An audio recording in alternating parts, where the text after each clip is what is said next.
How to flip houses profitably. Flipping this house behind me will make about $54,000 in 90 to 120 days, all using other people's monies. Now there's 7 steps to flipping a house like this. Number 1 is finding the deal itself. And then number 2 is running and coming up with the ARV, the after repaired value. Number 3 is coming up with the rehab estimate. Number 4 is funding the purchase of the property. Number 5 is hiring and managing contractors. Number 6 is listing the property. And number 7 is selling it and collecting your check. And honestly, this is my first time here at this property. I bought this property through looking at pictures. So I'm gonna walk you through the house, break down all the numbers to you, break down those 7 steps and show you the deal. Step number 1 is finding the deal. So this is a deal that I actually bought from a wholesaler, and that wholesaler found it through a probate marketing campaign. So they got a list of probates, which means that somebody passed away and then somebody then inherited that property. So it's a new property to the person that got it through probate, and they picked up the phone and they cold called this list and asked the people that got the property if they were interested in selling it. So they got it under contract, and then they actually assigned it to me, and I paid them a $34,000 assignment fee for just finding this house. So all they had to do is put it under contract with the seller and then give it to me for $34,000 more and then sign the assignment agreement, and they made $34,000. Actually, it's $32,000, because at the end of the day, if they were going to flip this house themselves, instead of me making the extra $54,000 by buying, renovating, and selling it, they could have made $86,000 on this one house flipping the property. But they're going to make 32. I'm going to make about 54. It's a good deal when it's all said and done. My first deal came from probate as well, but instead of cold calling, I was sending out direct mail. So I was mailing this person 5 months in a row. I sent them 5 different pieces of mail. On the 5th month, they called me back. That's how I was able to buy my first property. So step number 1 is finding off-market deals, which comes through marketing of cold calling, SMS, text blasting, direct mail, door knocking. Step number 2 is finding the ARV, the after repaired value of this property. So as you can see, it's in a little bit of disarray right now. So if we were to try to sell it today, it wouldn't sell for nearly what it was going to sell for once it's fully renovated. So you want to find out what your property is going to sell for after it's fully renovated. How do you do that?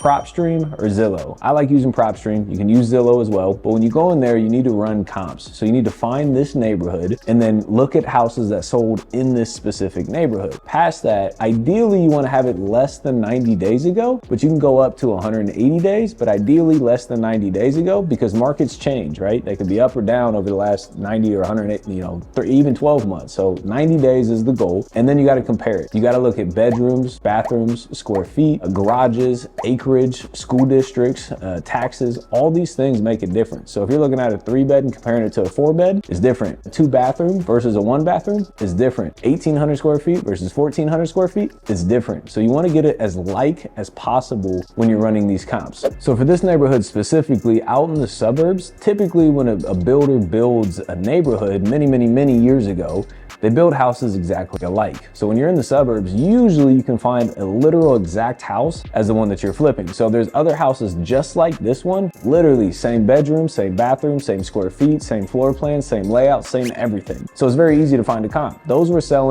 used to sell for like $220 to $230. Now they're selling for about $250,000. So that's my ARV, because I'm gonna renovate my properties to look just as nice as that one. Step number 3 is finding out your renovation budget. Very important. And if you're newer, please write this down. Make sure that you add a contingency budget to your renovation. So for us, what we use is a spreadsheet. Myself, my team, and my students use a deal analyzer that I've created to help estimate the cost of these repairs. So they go through the house, and if there's doors missing, or if there's floors missing, or if there's bathrooms that need done, they just check a box on the spreadsheet, and it tells you roughly how much the renovation is going to cost. Now, here's the important part. Here's what you need to write down. Let's say you do that and it says $30,000. You have to add a contingency budget. There's always going to be something that comes up. So if it's $30,000, add 10 or 20% to that budget. So your budget is now $33,000 or $36,000, because I promise you, one, that's not 100% accurate, right? You might be higher, you might be low, but there's always going to be surprises. You open up a wall, you got termite damage, you got to go in there and you got to reframe it. That costs money. So please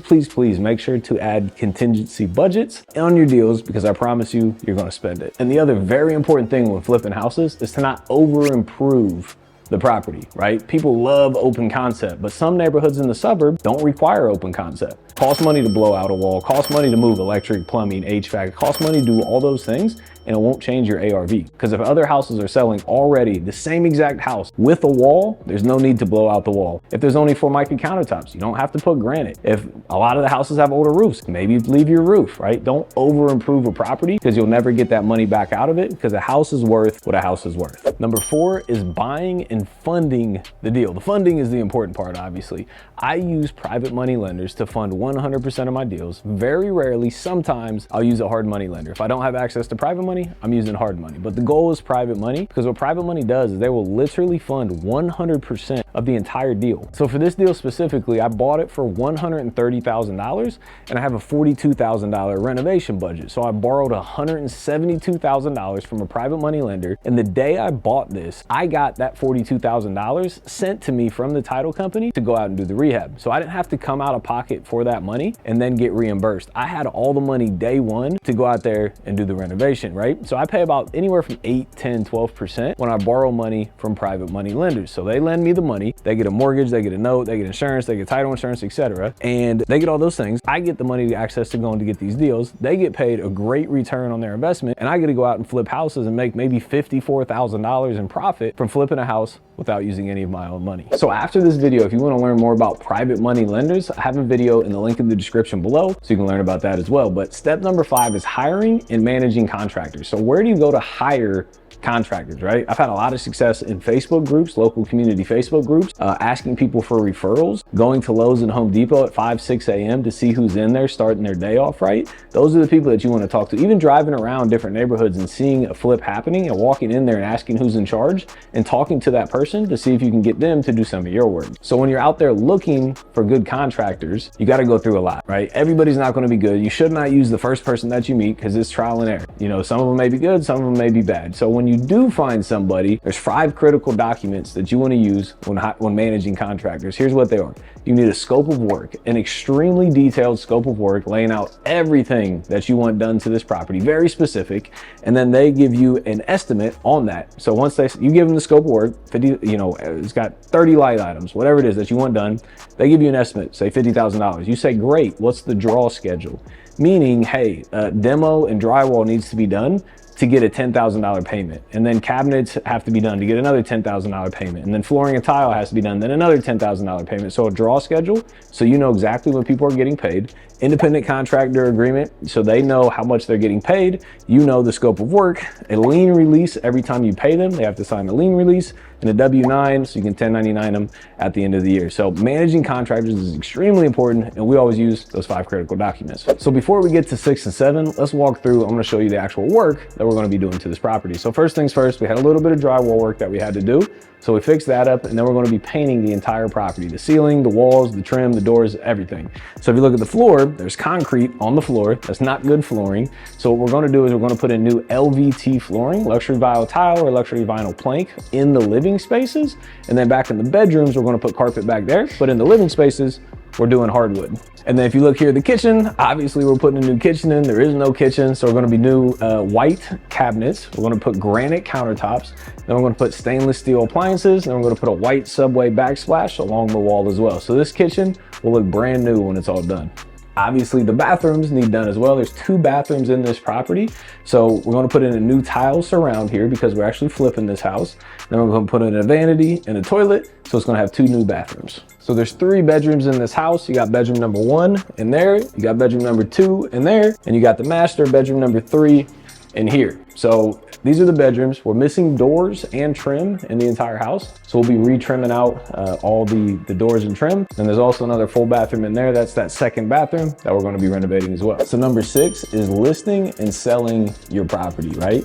So first thing that you have to do, because we bought this, you know, a few weeks ago, we had it in contract a couple months before that, before buying it. So when we go to sell this, we're going to rerun the comps because the comps can change, right? That's going to be a 90-ish day period from putting it in contract to listing it for sale. So comps could have gone up, comps could have gone down, right? One of the other big things, I'm walking through the house today for the first time. It's my first time here. And I walked into the kitchen. I was like, this is a very unique, weird layout. So the first thing I did, instead of, coming to some crazy conclusions, first thing I did was whipped out my laptop and reran comps. I found comps that are selling in this neighborhood to see if they had weird kitchens like that as well. And they had the exact same kitchens. The only difference they did is they added 2 more cabinets that we weren't planning on adding. So guess what? We're gonna add those 2 cabinets. So when we go to list this house, there's an exact house that sold down the street for $250,000. So what do you think we're gonna list this at? $250,000, but we thought it was worth $230,000. So that's up $20,000 already. And we may be able to sell this for 250 grand. So first thing you gotta do is rerun comps. So you list it at an aggressive but fair price so that it sells. Along with that, some of the higher end properties that we sell, we stage. So that means we come in and we put furniture in here. We put couches and bedrooms and kitchen tables. Because when somebody walks into this house, we want them to feel like it's their house. Like they can see them and their families living in the property. So if it's furnished, it feels a little bit more like home. So we don't do that in every house. We probably won't do it in this one. But if it's a higher end, $400,000, $600,000, $800,000 house, we're 100% staging the property to make them feel a little bit more at home. And then last thing, you gotta be working with an aggressive realtor, right? I see a lot of people work with like passive realtors, but let's say this property gets listed and it goes crazy. It gets 20 showings. And then people start calling the realtor, your listing agent, your realtor, and saying like, hey, we're interested, hey, we're interested, hey, we're interested. Your realtor could be the difference of getting maybe 250 or 260 or 270. Because the things that they say on the phone and how they say them to encourage people to write stronger offers is extremely, extremely important. So make sure you're working with the right realtors, no friends, no family, none of that. Unless they're already killers, then absolutely go ahead and work with them. But make sure you're working with the right people so you can maximize your profitability on the deals. And the last and final step number 7, is selling it and getting paid. Now listen, if you ran this property correctly, if you ran the numbers right on the front end, if you hired the right contractors, if you went on the right timelines, if you stayed in budget, this is the fun time. This is when you sell a house and you get a check. You get to make money flipping houses using other people's money. Here's a picture of the first check of the first house that I flipped. I made $107,000 net profit on that deal. We'll make about $54,000 on this deal, but you got to make sure you have steps number 1 to 6 dialed in, because those numbers determine how big that check's going to be on step number 7. This is exactly what I teach all of my students in Elevate Coaching and what I've been doing for the last 8 or 9 years and flipped hundreds and hundreds of houses. So if you want to learn how to do this yourself, click the link in the description below. Appreciate you being here. We'll see you on the next one.